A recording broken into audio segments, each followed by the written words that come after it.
April 9. Name above all names. Being found in human form, he humbled himself by becoming obedient to the point of death, even death on a cross. Therefore, God has highly exalted him and bestowed on him the name that is above every name. Philippians chapter 2, verses 8 and 9. In a sense, the best summary of the message of the Bible and the most fundamental truth in this universe is simply this: Jesus Christ is Lord. Most theologians agree that the name that Paul refers to in verse 9 can only be Lord. Here, the Greek word for Lord is Kyrios, which is also used as the translation of God's divine name, Yahweh, over 6,000 times in the Greek translation of the Old Testament, the name that is rendered in most English Bibles today as Lord. Paul's implied use of God's divine name emphasizes Jesus' divinity, just after he has reminded us about Jesus' humiliation during his time on earth.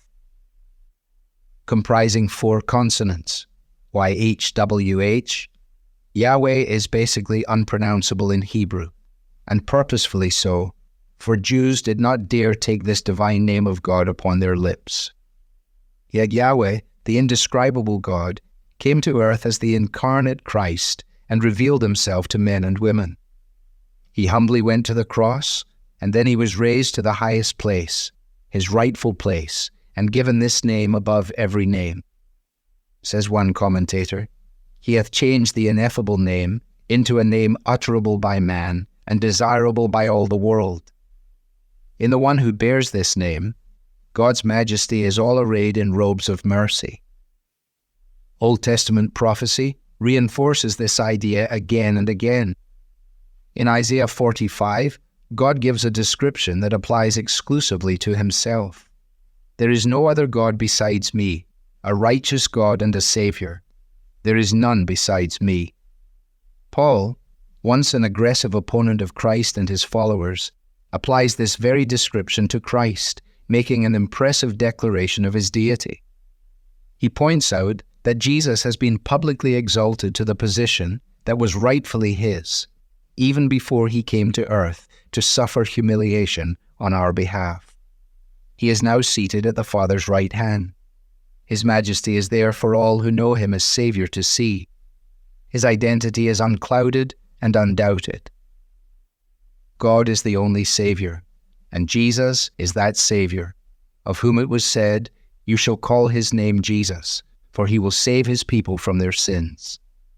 Years after Paul had first had his eyes open to the truth about who Jesus is, we can still catch a sense of awed reverence and love in his words to the Philippians. Jesus Christ is Lord. He possesses the name above all names. Paul never allowed familiarity with this truth to breed complacency about it. Neither must we. Pause now and allow each word to prompt you to an awed praise of this man, Jesus, the Savior of his people. Christ, the long-promised King, is Lord, the indescribable, revealed God. And you get to call him brother. Devotional material is taken from the Truth for Life Daily Devotionals, copyright Alistair Begg. It's published by the Good Book Company.